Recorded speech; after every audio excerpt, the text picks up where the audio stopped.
وہ بہرحال تھے تو انسان. یہ بہت بڑی چوٹ ہے حدیث کے اوپر کہ کیسے ہم ساری باتوں کا سچا مان لیں. حدیثوں کو لکھنے والے بالآخر تھے تو انسان. اور اگر کوئی یہی اعتراض قرآن کے بارے میں کر دے کہ قرآن کو لکھنے والے بالآخر تھے تو انسان، اللہ کے نبی صلی اللہ علیہ وسلم تو پڑھے لکھے ہوئے نہیں تھے، صحابہ سے لکھوایا کرتے تھے، امیر معاویہ کاتب وحی میں شامل تھے، وہ تھے تو انسان. کیا خیال ہے پھر قرآن کے بارے میں کیا کہیں گے؟ کہنے والوں نے تو پہلے سے کہہ رکھا ہے کہ یہ قرآن تو بدل دیا ابو بکر عمر عثمان نے. اصل قرآن میں 17,000 آیات ہیں. اصول کافی کے اندر یہ روایت موجود ہے. اور آیات نقل کرتے ہیں وہ قرآن کا انکار کرنے والے.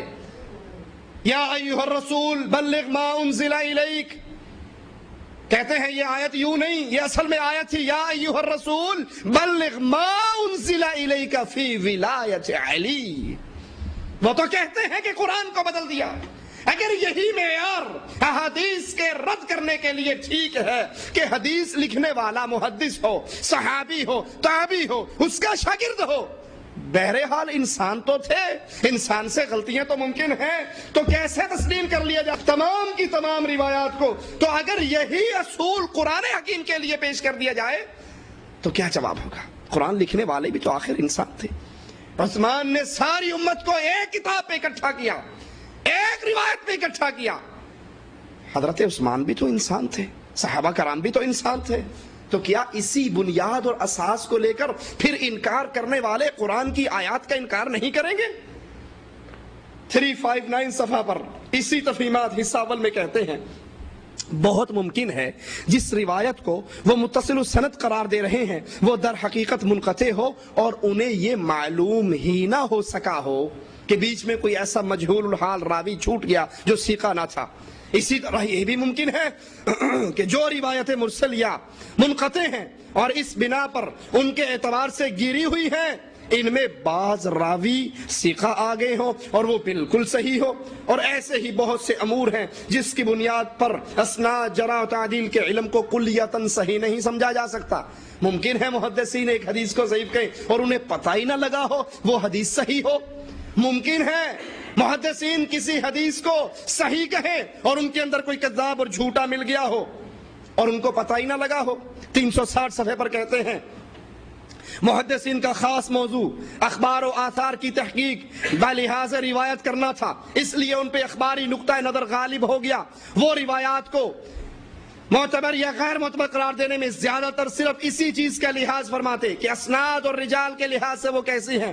رہا فقیہانہ نقطہ نظر متن حدیث پہ غور کر کے رائے قائم کرنا کہ یہ قابل قبول ہے یا نہیں، یہ ان کے موضوع خاص سے غیر متعلق تھا، اس لیے وہ ان کی نگاہوں سے اوجھل ہو جاتا تھا اور وہ روایات پر اس حیثیت سے کم ہی نگاہ ڈالتے تھے. اسی وجہ سے اکثر ہوا ہے ایک روایت کو انہوں نے صحیح قرار دیا حالانکہ معنی کے اعتبار سے وہ زیادہ اعتبار کے قابل نہیں، اور دوسری روایت کو وہ قلیل الاعتبار سمجھتے ہیں حالانکہ معنن وہ صحیح معلوم ہوتی ہے. ایک حدیث کو وہ صحیح کہتے ہیں لیکن ہمیں وہ صحیح نہیں لگتی، اور ایک کو وہ غلط کہتے ہیں لیکن جب اس کے معنی کو دیکھا جاتا ہے تو وہ صحیح لگتی ہے. یہ فیصلہ کون کرے گا؟ اگر یہ چور دروازے کھلتے ہیں تو پھر جس کا جی آئے گا. بڑے بھائی پروفیسر ڈاکٹر سید طالب الرحمن حافظہ اللہ کا مناظرہ مجھے یاد آیا. اسلام آباد کے اندر ایک شیعہ سے مناظرہ ہو رہا، تو بھائی نے کہا کہ شیعہ قرآن کی تحریف کے قائل ہیں. کہنے لگا نہیں، ہم تو قائل نہیں ہیں، ہم تو اسی قرآن کو سچا مانتے ہیں. بھائی نے کہا تمہاری کتاب کے اندر 17,000 کی روایات موجود ہے اصول کافی میں. کہا بالکل نہیں. تو جب بھائی نے کتاب لا کے اس کے منہ کے سامنے کی تو کہنے لگا یہ ضعیف ہے.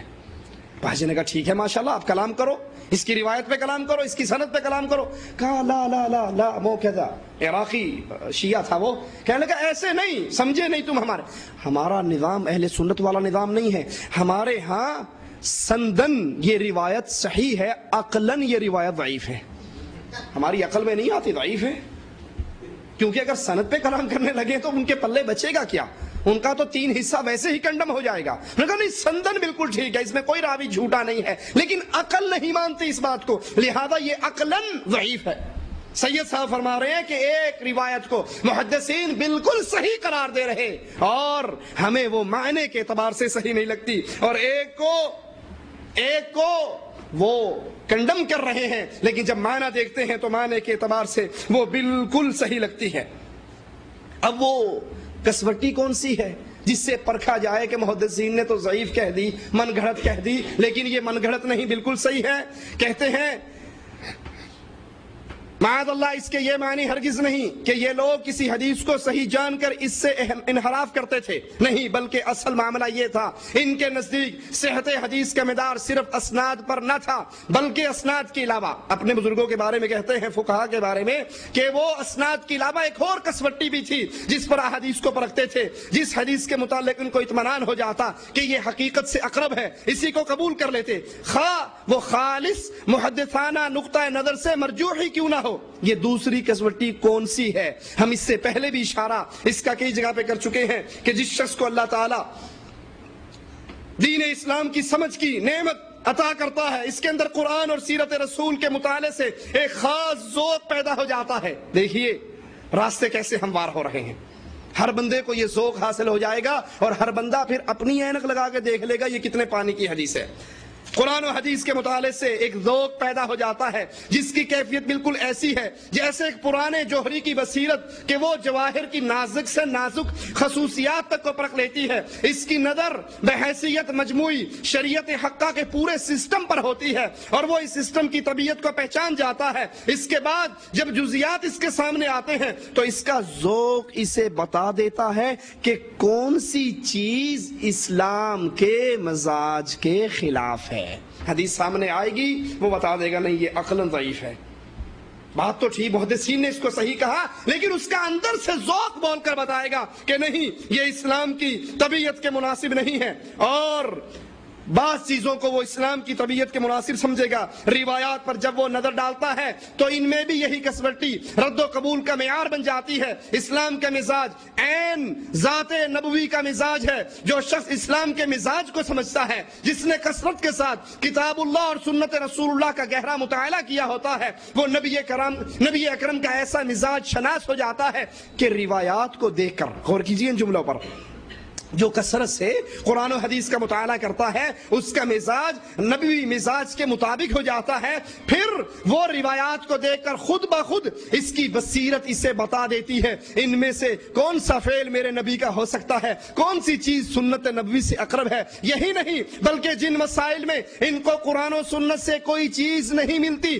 ان میں بھی وہ کہہ سکتا ہے کہ اگر نبی کریم صلی اللہ علیہ وسلم کے سامنے ماشاءاللہ بڑی لمبی چھلانگ ہے، جس بارے میں شریعت خاموش ہے، مسائل قرآن و حدیث نہیں بتا رہے، ان میں بھی وہ کہہ سکتا ہے کہ اگر نبی اکرم کے سامنے فلاں مسئلہ پیش آتا تو آپ اس کے متعلق یوں فرماتے، یعنی حدیثیں پرکھنے کی ضرورت اور حاجت ہی ختم۔ اس کا ذوق اتنا ترقی کر کے نبوی ذوق کے مطابق بن جاتا ہے۔ اب اس کے سامنے کوئی مسئلہ پیش کرو، قرآن و حدیث میں دلیل اس کے سامنے موجود نہیں ہے، وہ فوراً کہہ دیتا ہے کہ اگر یہ مسئلہ میرا ذوق یہ بتا رہا ہے، اگر یہ مسئلہ رسول اللہ صلی اللہ علیہ وسلم کے سامنے پیش کیا جاتا، آپ اس کے جواب میں یوں کہتے، آپ اس کا فیصلہ یوں فرماتے۔ یہ اس لیے اس کی روح محمدی میں گم، اس کی نظر بصیرت نبوی کے ساتھ متحد ہو جاتی ہے، اس کا دماغ اسلام کے سانچے میں ڈھل جاتا ہے اور وہ اسی طرح دیکھتا اور سوچتا ہے جس طرح اسلام چاہتا ہے کہ دیکھا اور سوچا جائے۔ اس مقام پر پہنچ جانے کے بعد انسان اسناد کا بہت زیادہ محتاج نہیں رہتا، وہ اسناد سے مدد تو لیتا ہے مگر اس کے فیصلے کا مدار اس پر نہیں ہوتا۔ وہ بسا اوقات ایک غریب ضعیف منقطع السند مطعون فی حدیث کو بھی لے لیتا ہے، اس لیے کہ اس کی نظر اس افتادہ پتھر کے اندر ہیرے کی جوت کو دیکھ لیتی ہے، اور بسا اوقات وہ ایک غیر شاذ متصل السند مقبول حدیث کو بھی ترک کر دیتا ہے، اس لیے کہ اس جامع ذری میں جو مادہ مانوی بھری ہوئی ہے وہ اسے طبیعت اور مزاج نبوی کے مناسب نہیں لگتا۔